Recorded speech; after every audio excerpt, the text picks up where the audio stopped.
left our friends Cain and Abel, and we've made our way through the next part. So chapter 5 again is what everyone what no one likes reading, but in fact it is there's a lot going on there. So chapter 5, Zeh Sefer Toldot Adam. This is the book of records of the human, is how Friedman translates it. Sefer Toldot, the book of the generations of, something like this. So this is going on to the record, and again, so the says, Bayom Borei Elohim Adam B'dimut Elohim Aserto. In the day of God's creating a human, He made it in the likeness of God. Why throw that line in?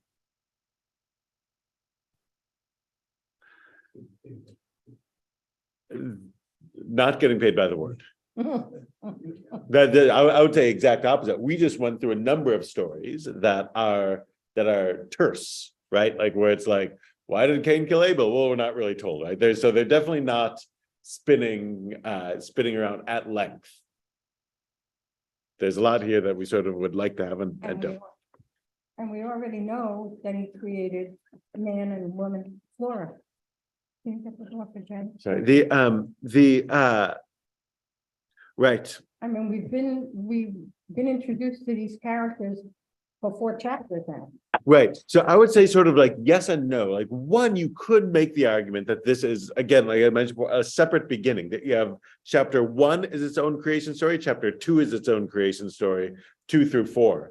And 5 is like starting over. This is a book of the generations of Adam, of humans, and the day that God created humans in the image of God, where they created. And one is called back to chapter 1 in the use of Elohim as God's name, image of God. It's again a ascension, and this maybe it's just starting over. A recap, or it could be a recap. Yeah, I mean the notes on this is in the day that God created man. This Rashi says that Yes. this teaches that Adam begot. Yep. On the day he was created. Adam procreated on the day. What a devil! It's Yeah. Right. Or right. Well, that's our phrase for it using Christian English. The implication is the exact opposite, that he's not a devil, that acting godly is doing this. So in the likeness of God made he him. This is information that unlike his descendants, he has no father or mother, but issued directly from the hand of God. right. So the Just said it's in conflict to what we read. Because we couldn't find the help, and went on and on and on. wait. So it was that he was sort of like that. He was like God in sort of being perfect and self-contained. Oh. You got a child on the first day. On the first day. Oh yeah. You could. Does everything happen on the first day? Adam is created. Animals are created before him. None are fitting. Eve is created. I mean, he goes to sleep, so he's got a nap. Gets a quick. She's created. Incident with the serpent. Kicked out of the garden. Begin having kids. Can that all be first day? I mean, the rabbis like to think so. It's a busy day. They have to get up very early. I think it was good on the first day, but on the very stage they started coming out of the earth. Right. So a number of ways. But they're back in that corner partly on this by the Bayom on the day. Is sort of like which is a word you don't need, right? You could have just gone But like when you could said when as opposed to on the day. So like that's part of what creates that that thing. But yes, Rashi indeed says that is all that was all same. This was all same day thing. You've got some of these people are living 700 years, 800 years. Right. It's a long one day. It is well, no. I mean that just the Adam part is one day, right? Like so that everyone else is like then from there it just goes. Yeah. So so he created them male and female. God, male and female, and he blessed them and called their name human. The day of their being created. Zachar v'nekeva varam varam v'yivrechotam v'ikra et shemam Adam b'yom habaram. Notice here again, Adam is a word for human and not for man, as it were, or man only if it's only if it's encompassing genders, right? Like called their name Adam on the day of their being created. Again, doubling down on that day. When it says human, is that singular or mankind and multiple? Adam is in the singular, though mankind would be a proper translation. Humankind, mankind, man. Singular and multiple in the sentence. Yeah, so Zachar v'nekeva, male and female, Baram, they were created. Vayvarech, and he blessed Otam, them. V'ikra, and he called, the he is here, God. Et Shemam, their names, Adam, human. Bayom Habaram, on the day that they were created. But she doesn't have a name yet. Well, And here, neither of them has a name. Right. They're by this reason, Adam never gets a name. Adam is just being called human. She, elsewhere has a name Eve, but that. So this 3. Vahi Adam. Now it seems to be again like that individual. And the human lived 130 years, and he fathered in his likeness, like his image, and called his name Seth. So this, notice, skips over the whole Cain and Abel thing. Let's just forget that unpleasantness ever happened and goes right to Seth.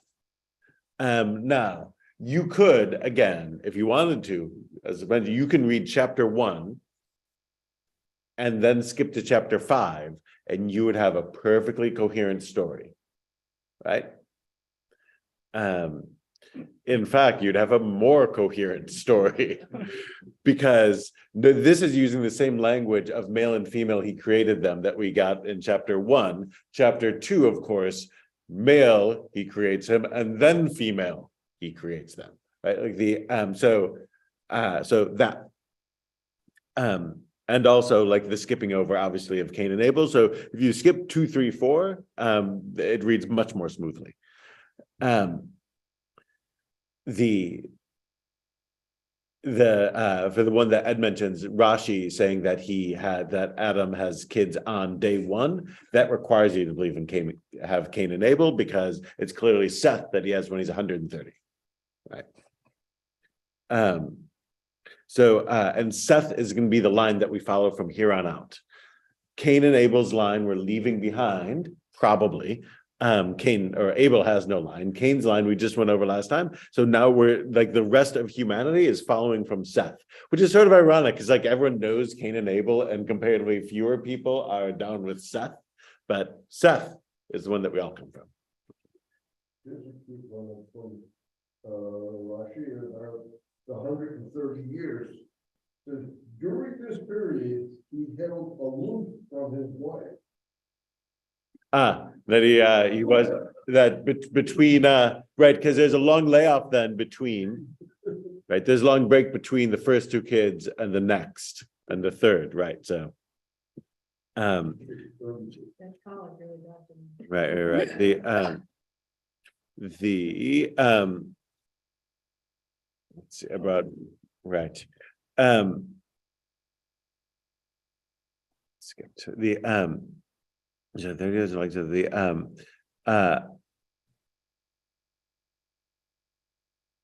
hold on, I just wanted to check to see.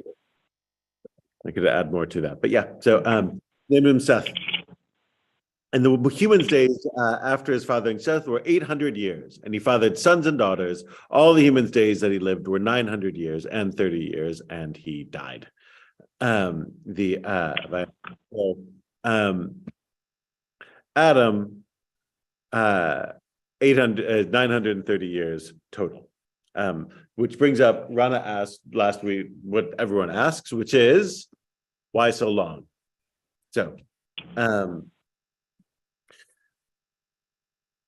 Friedman's note on it is, the long lifespans of the early portions of the Torah are an old question. Some assume that the ancient must have counted differently, but that's not. It's clear that the author thought of a year as a normal solar year because of how long the flood lasts. The point to note is, lifespans are pictured as growing shorter. 10 generations to Noah, approach age of 1,000. Next generation is about 600 years, then 150 years-ish for the patriarchs, then down to Moses' maximum of 120. So that's one approach. Nachmanides, because you asked, I wanted to have a more thing. So Nachmanides Rambam says the following. He says, because of the incredible length of their lives, all these paragraphs mention both how long the man lived before begetting and how long he lived afterwards. Then it adds them up to get the total, right up to the generations after the flood. The reason they lived so long, drum roll, is that Adam was created directly by Kadosh Baruch Hu, the Holy One, blessed be God, in a state of complete physical perfection in looks, in strength, and height. Even after being condemned to death, his nature was such that he lived for a long time. After the flood, the air was tainted and their lives began to get shorter. For everyone lived this long before the flood, some of them even longer than Adam. Even Noah's son Shem, who was born before the flood, of course, lived 600 years. The strength that he was born with stood him in good stead, though the foul air harmed him. His descendants, born after the flood, lived shorter lives. The first one went down to 400 or so, but with Peleg, who lived at the time of the Tower of Babel, dispersion in various climates cut the life and span half to 200. By the time of Abraham, Isaac, and Jacob, the lifetimes of ordinary people would seem to have been in the range of 70 to 80 years, as Moses describes them when he says, you live to be 7 or 80. So they're blaming climate control again? Climate change. So Adam, why does Adam live to be 930 years old? The answer is he was formed sort of perfectly. And that perfect forming is is sort of like that humans were designed to function that way. Right? If they stayed in the garden, they would have lived forever. Right. It seems that they could have lived forever if they could have just wandered to the right tree. But so he's 900 years because he's just so well built. Then the next generation, slightly less so. But after so Nachmanides explains that after the flood, sort of all the destruction in the air, sort of makes the climate worse. And lifespans begin to shorten. After Babel, even more so. But that the perfect design of Adam is gets him to almost 1,000. That's Nachmanides' explanation. Then he cites Maimonides, who lived slightly before, who thought differently. Nachmanides continues, I don't agree with Maimonides, who wrote in the guide that only the individuals specifically named had these extraordinary long lives, whether miraculously or because of their lifestyle and diet, while everyone else had just the normal lifespan. This is empty talk. Why would the men named in this chapter have miracles done for them? They were neither prophets, nor were they righteous or good enough to deserve miracles, and certainly not for generation after generation. How could one's lifestyle and diet extend the lifespan by such incredible multiples? And why would most all the others in these generations have acted in exactly the same way? How could the information about this healthful way of life not come down at least to one of the future descendants of Noah? They have all had to know that their ancestors, they all would have known their ancestors. So Maimonides says that these incredible lifespans, that wasn't typical. we're just hearing about it because this was an extraordinary thing that happened just to them, either because there was a miracle and God let them live longer because they were special, or because like they had like the secrets, a lot of kale, right? Yes, and Maimonides was a doctor. Yes. Right, exactly. That's right. The 20 minutes and and wine and steaks and all the other branded. So the short answer is I just want to bring some of those things in. One,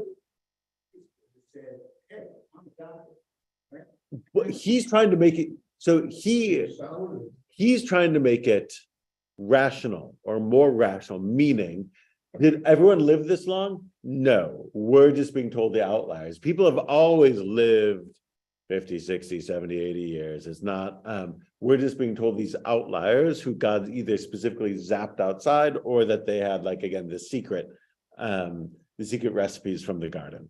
And Nachmanides, you hear, is having none of it. He's like publicly disagreeing, says this is ridiculous. If there were like ways to eat that let you, like, maybe you can add 5, 10 years, sure, if you have a healthy diet, 20 if you exercise as well, but like extra 400 years, I'm not buying.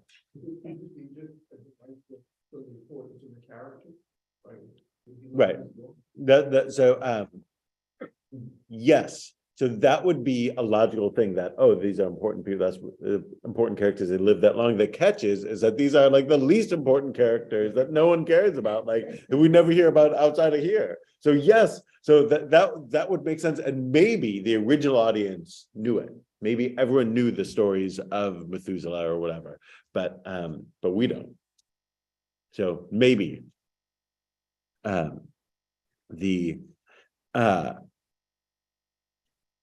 There's also commentary that this is not a religious explanation, but ancient peoples often had the myth of their founding creation myth that the original creations lived very long time. So it was a common myth in ancient peoples that the foundation.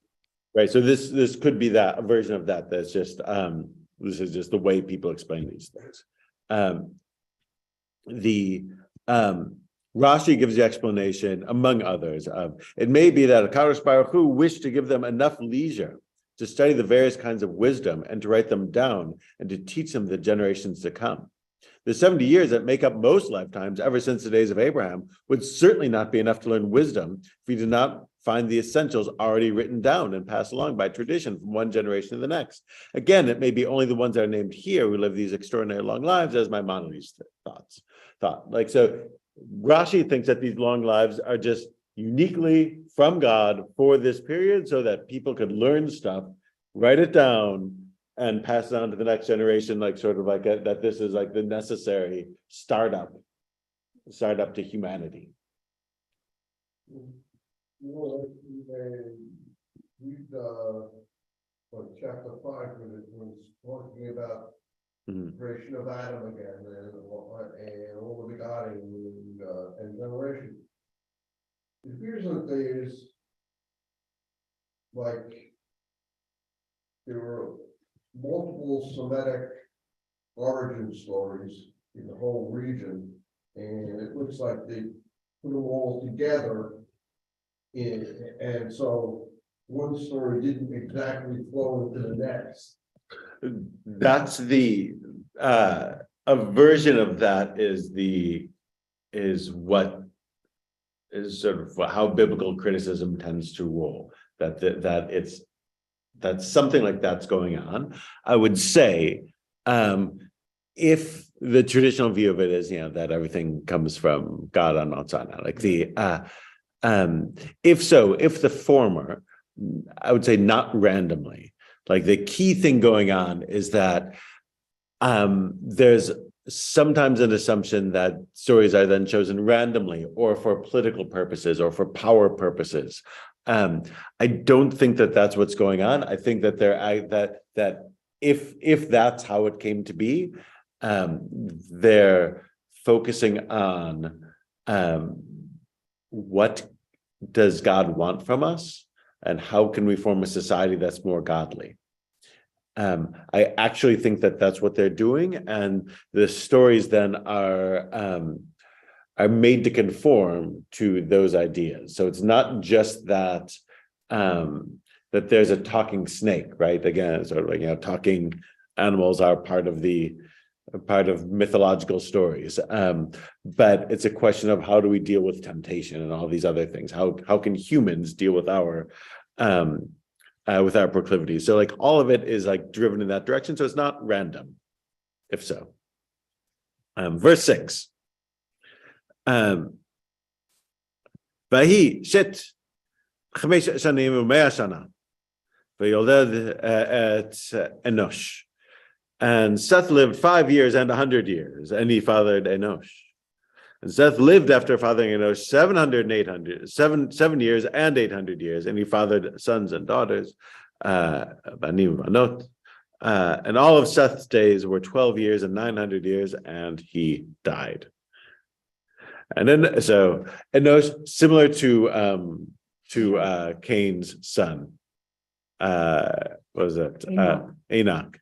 But not exact. So some of the names are similar, but not exact.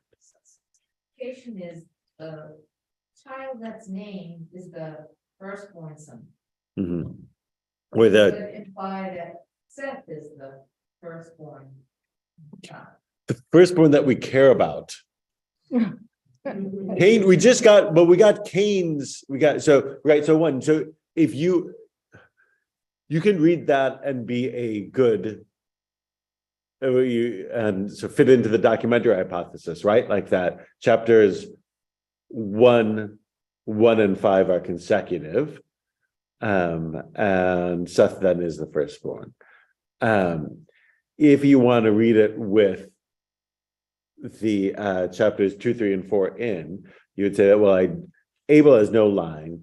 Cain, I just got his line. Seth is the line that we're going to follow for everyone else from here on out. So Seth is the exception to the firstborn rule because he's the one who he's the progenitor of all future generations.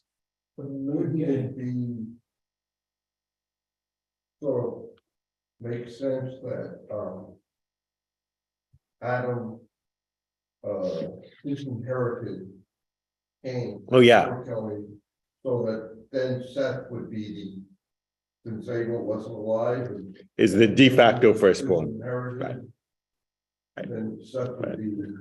Right. I don't know what you have to do to what your line is on disinheriting your children, but if one murders the other, it's out the will. Yeah, definitely. People now saying this, he lives here, told me he died. Was he a farmer? Was he a good person, bad person? Well, It's like they just. That's sort of like to the point.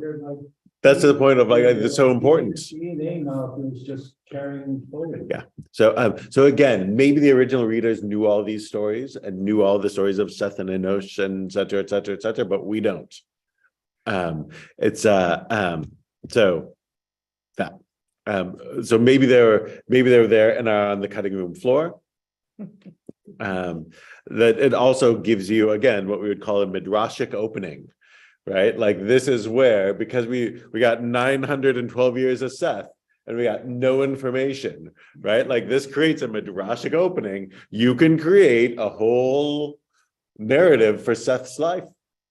And all you need to do is make sure that he gives birth or has Enosh at 105. Enosh lived 90 years, and he fathered Cainan, right? Not quite Canaan. Cainan, it's similar but not exact. One of Noah's descendants will be Canaan, right? And Enosh lived after his fathering Cainan 15 years and 800 years, and he fathered sons and daughters. And all of Enosh's days were 5 years and 900 years, and he died. And Cainan lived 70 years, and he fathered Mahalalel. And Cainan lived after fathering Mahalalel 40 years and 800 years, and he fathered sons and daughters, and all of Cainan's days were 10 years and 900 years, and he died. And Mahalalel lived 5 years and 60 years and fathered Jared, Yared. Somehow Jared is like the only name from this that like makes it into like American society and such, right? I don't know. Mahalalel, because I know a lot of Jareds. I don't know any Mahalels. Lived after fathering Jared 30 years and 800 years, and he fathered sons and daughters, and all Mahalal's days were 95 years and 800 years, and he died. And Jared lived 62 years and 100 years, and he fathered Enoch, right? Right. So the 19 he Yered Achrei Holito et Chanoch Shuna Umayat Shana V'yel Banim Vanot. So Chanoch means like, it's like related to the word for education, right? Chinuch.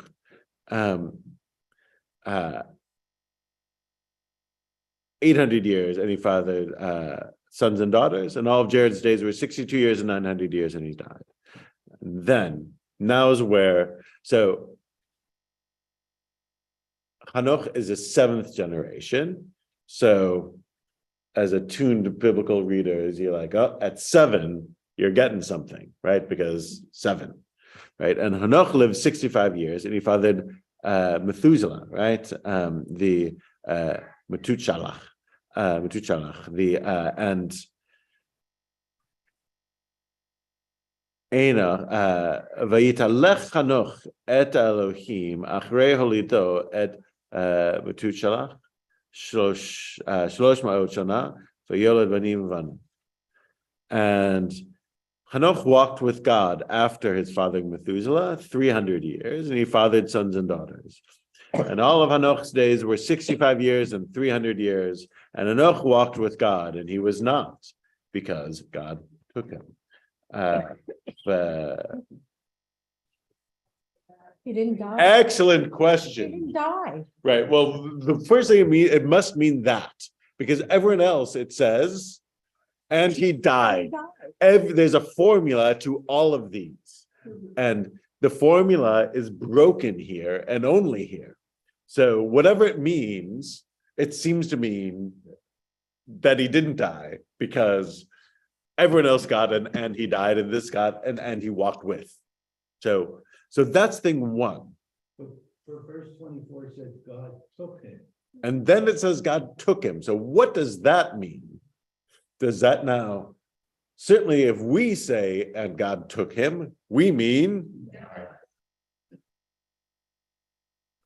It does say his fathers, which comes up.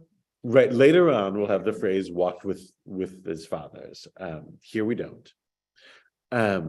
So, I mean, And it repeats it. It says Yes. Enoch walked with God for 300 years, and then he says, and Enoch walked with God. right, and then he was not. So right, by the way, who else walks with God? For Noah walked after God, describing his lifestyle. And God says to Abraham, you should walk with me. So the with is Abraham. Elijah doesn't die either, right? Famous Elijah will be, Elisha will go see him, get taken up to heaven, fiery chariot, or pulled by fiery horses, right? So he doesn't die, and Hanoch doesn't die. I think there's one other we've come across. I can't remember who. It might just be those two. But yeah, so Hanoch doesn't die, or whatever it is. It seems to be different. God. All right. So walked with God. Friedman's note is this expression is used in ancient Near Eastern texts to express continuous fidelity. So here it would mean that Hanoch was faithful to God, that walked with. So, like in other words, like when God says to Abraham, "You should walk with me," it's parallel to be a loyal and faithful individual. So these people have great grandchildren who were living at the same time as them, Yep. based on. Oh, yeah. When we got. Yes. COVID and how long they lived. Yes. Yes. Noah is still alive at the birth of Abraham, 600 years Yeah, 10 generations later. They yeah, when you, and again, like in the back of the art scroll, like they have the little graph and things like that, and like sometimes like you can find like the graph of Abraham's alive when Jacob's born, like the when, but yeah, so in the very here, so here, and here, the first graph in the back. Yeah, so they definitely are alive at the end. The timelines. The first one in there. Yeah. There. Right.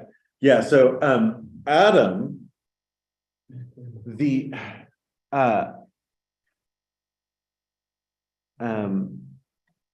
Noah is the first person born after the death of Adam that we get named.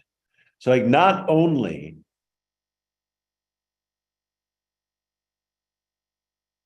for their great grandchildren or whatever, but everyone, with the exception of Hanoch, possibly, and Abel is alive until Noah is born. Then they sort of start slowly dying out. But Noah is the first person born with natural death in the world, it seems. Yeah, if you have 10 generations alive, that does wonders for, the population of the world, and if it continued, you're gonna run out of space. Yeah, well, that's part of, yeah, so that's part of, well, they're not gonna run out of space. We might run out of space, but they're not gonna. They're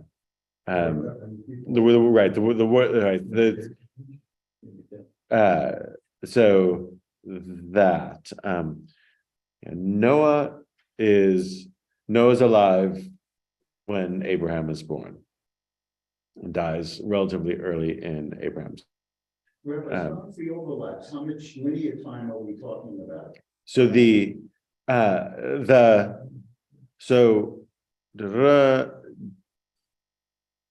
Jared, Enoch's father, lives to about 1425.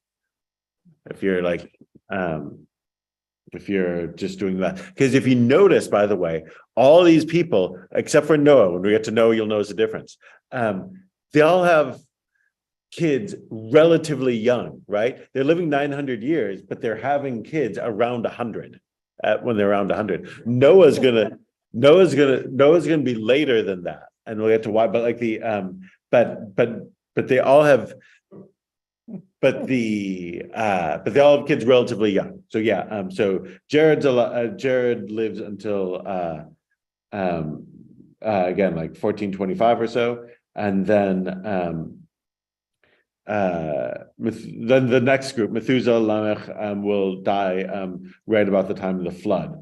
The flood if you start with Adam in year 1, the flood is 1656. So this and he was not, because God took him. Richard Elliott Friedman's comment here is, I do not know what this means. It was traditionally understood to mean that Hanoch did not die. Alternatively, it could be the report of his death.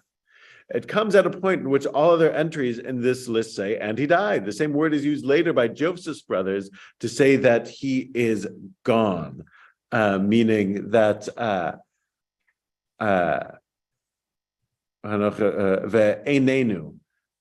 Einenu and he was not, is what the brothers, is part of the brothers' report to Jacob. They never say he's dead. They're like, he's not here, and here's his bloody coat. What do you make of this?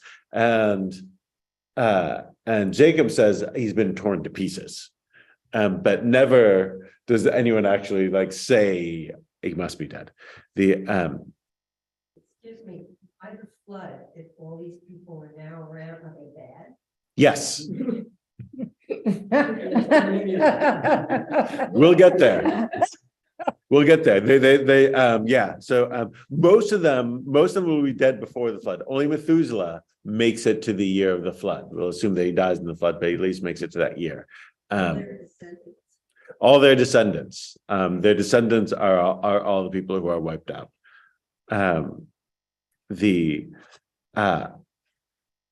At minimum, it means, as with the case of Elijah later, that there's something distinctive and unusual about the man, his relationship to God, and his departure from life among humans. So what's the story? So Anoch, by the way, will have books written about him. Like even in the ancient world, there'll be like elaborate midrashim spun out because he's the one person who didn't die or seems not to die, or there's something special about him.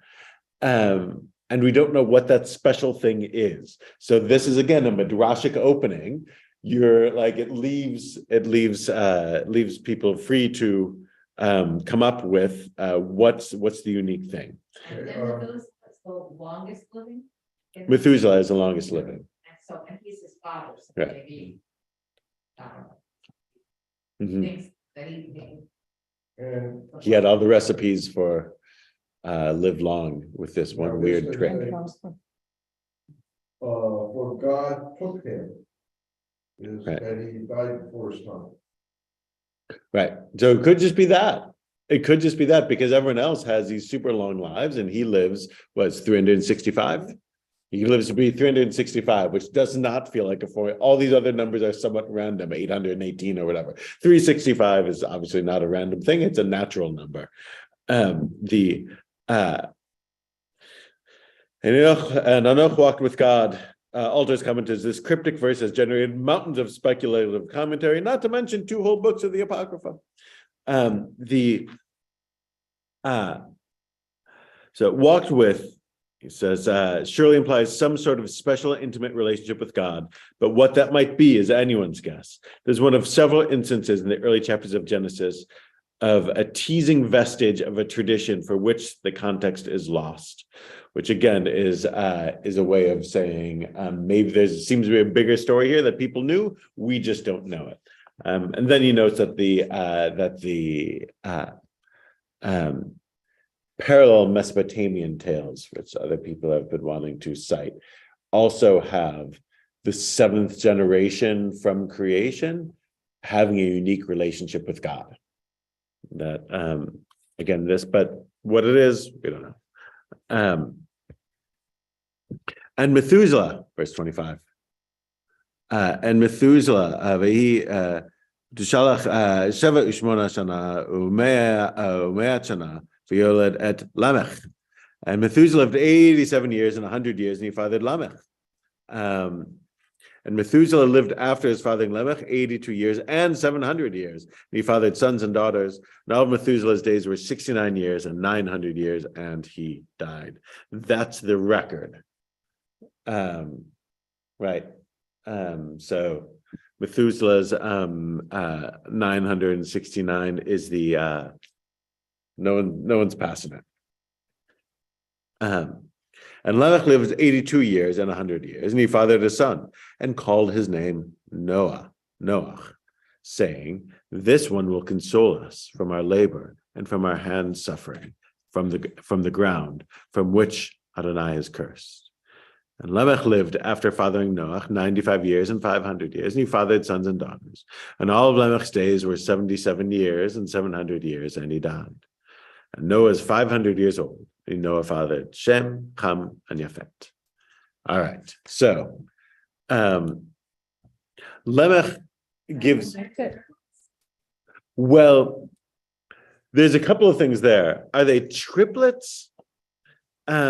It's the first time we're given 3 instead of 1. It's notice again, like that little bit about Noah there. He has kids when he's 500, much older. Everyone else is under 200, say, and some under 100, right? Like so, much later. And 3 and three that are named, and he of course is given a name, like with an explanation. None of the others are given explanations. We're just told the name. He has no daughter. And he has no daughters. Right, correct. Everyone else has sons and daughters. He has three named kids and no daughters, and has them later. So that in part, the later allows them to be to survive the flood, possibly. That they're not as caught up in the wickedness that's going on. That could also be the daughters of men are about to be taken advantage of. So maybe that's part of it, that that's not happening to Noah's family. What about the generic wickedness? What wicked? We're going to get there in a moment. We'll get there in a moment. There's when God declares them wicked, then we'll unpack what that is. But right now, we don't know that. If we're going to be here now in the story, we don't know that. All we know is this long line of begats and sons and daughters and things like that. And then Lamech says, I would say if you're reading along with the story and you don't know what's coming next, you somewhat unexpectedly, because we got all these curses before, but now everything seems to be rolling along nicely. But then Noach is given a name, and it says, V'ikra shmo Noach lemor, ze nachamenu ma'asinu. This one will console us or give us rest, something like this, from our labor and from our hands suffering from the ground, which God has cursed. Right, hint, right, yeah. So Noach, he will give us consolation from all the suffering he has, which maybe he's going to do, in fact. And things aren't good. And it's not because they're wicked, it's life is so hard from our labor and our hands suffering from the ground which God has cursed. So that curse that came to Adam and Eve is having its effect. Their life is hard, and they're feeling it, and they're looking for somebody to bail them out. And finally, with Noach, they're like, we've really had enough. Like, hopefully this guy's going to figure it out, because I certainly haven't. Right? So Does anybody interpret the fact that they live so long because they're being punished? maybe, right, maybe this is that's a punishment for, that's a punishment. And that because we get here, you could say that it's just Lamech, but like it's reasonable to assume that it's not just Lamech, that everyone's life is hard. That's a good read. That's good by me.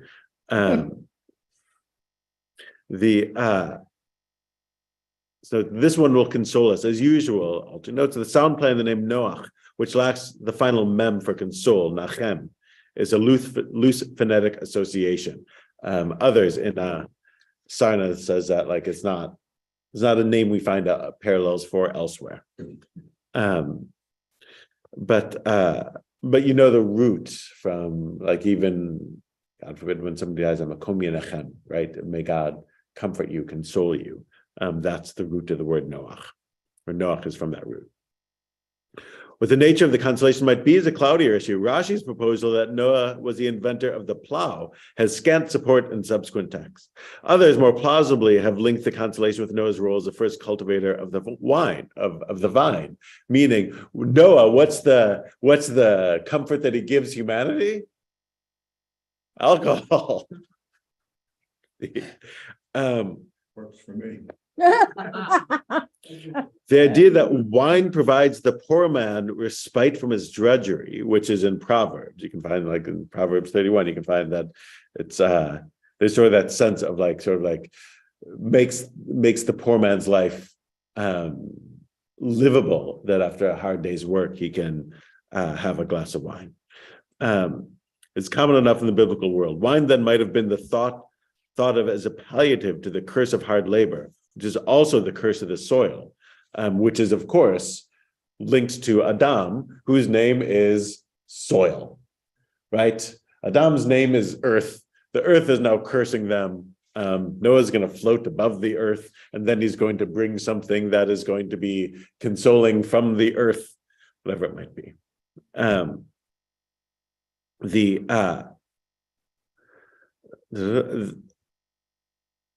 So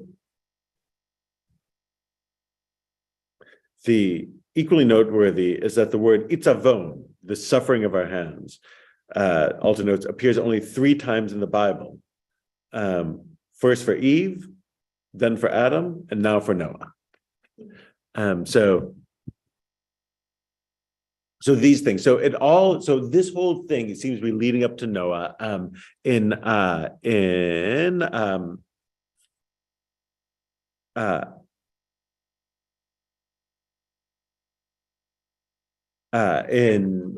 it's meant to bridge us, those 10 generations from Adam to Noah, to help us to sort of bridge these eras. The idea of 10 probably means that it's just so, and it also sets up the next story, which is going to be even more loaded. I'm not going to do it today. Chapter 6 is going to get exciting. And it is the beginning of chapter 6 is always at the end of Parshat Bereshit. So again, if all of this stuff is usually what we get zap over because we're as exhausted from Simchat Torah, like all the more so, the end of the parsha is where things get buried, right? It's like when politicians release a statement at 4:15 on Friday afternoon and the hope that no one pays attention. Like the rabbis, I think, like Davga, made sure that the beginning of chapter 6 is at the end of Parshat Bereshit. So you talk about the 7 days of creation and Adam and Eve and Cain and Abel, and then after that you sort of too exhausted to talk about everything that comes next. And then next week you're on Noah. Of course, you're going to talk about Noah. So it's sort of it's buried there in the text, but the first few verses of chapter 6 are going to be are among the strangest that we will encounter. Before we wrap up, I want to do 2 things though. I am going to remember to say Kaddish to Rabbanan. Before then, I didn't get to go last night to Rutgers to hear Azin Yadin Israel, the Jewish studies professor there, give the talk on why the first fruits, how the first fruit became an apple. But he did record it for an obscure and scholarly style podcast called New Books in Jewish Studies. You can search it if you want, and it's daily. It is. You wouldn't believe that.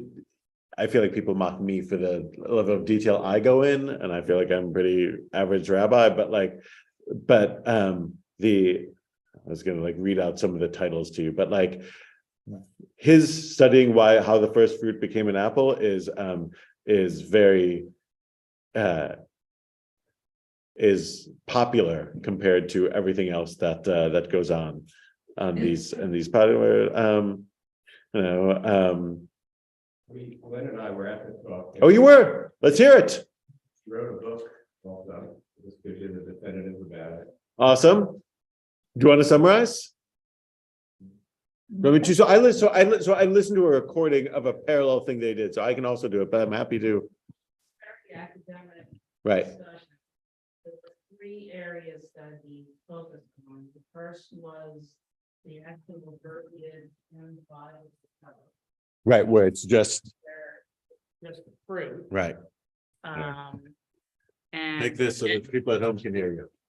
Hi, this is Lynn Kirshner and Alan Kirshner. So he first went through a discussion that is very clear that apple is not discussed. And came to the conclusion that he was kind of at a dead end from the terminology of the Bible itself, although he did go into a pretty academic discussion about Latin roots of words. And then he decided that he was going to turn his attention to art, the paintings, sculptures, things that might be on a sarcophagus. And it was very clear from the beginning that the two possibilities might be figs or grapes. The third part of the talk was about linguistics itself, which he started with what went on in France, what went on in areas around France, like Germany or Mesopotamia area, and also compared it to Italy. And the first country where there seemed to be a shift towards apple was France. And the last country that it seemed to focus on was Italy.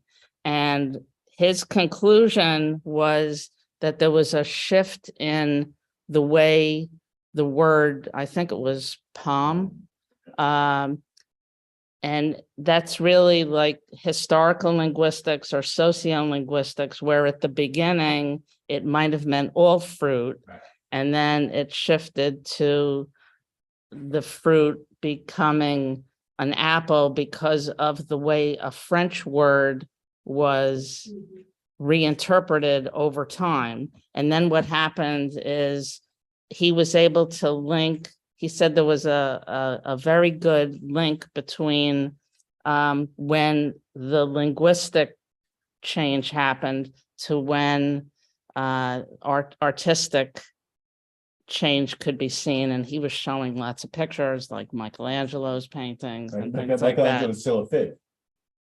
Yeah, and he was showing, interestingly, that some artwork would actually show a fig tree next to an apple tree.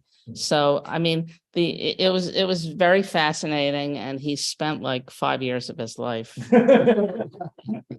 One question I wanted to ask, which I would have been embarrassed to ask, is what led you to, study this? But he's got a lot in the book.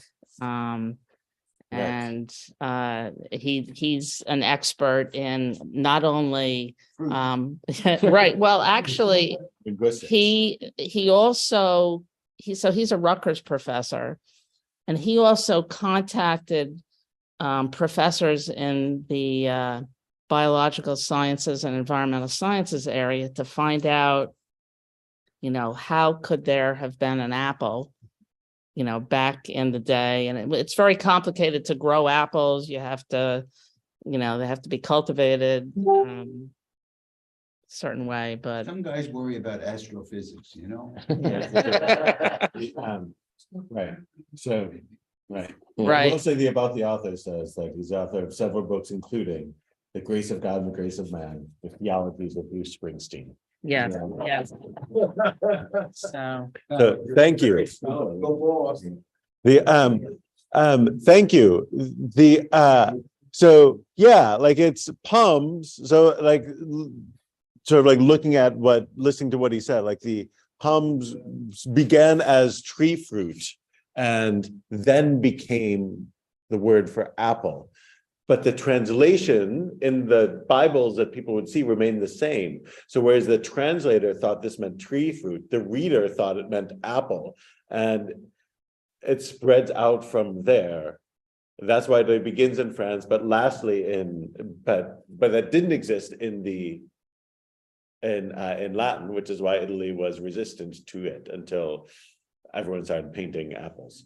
But yeah, so that's what.